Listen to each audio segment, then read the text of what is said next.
Hello everyone, today I'll show you how to change the master volume in YapYap.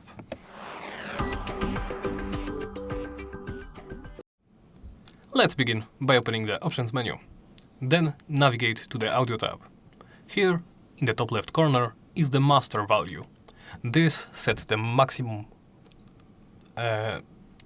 volume of the game. It controls all following sound options. You can set it to the value between 0 and 100.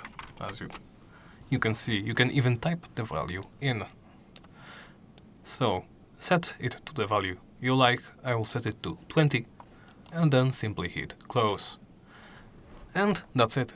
Thank you for watching, and please remember to like, comment and subscribe.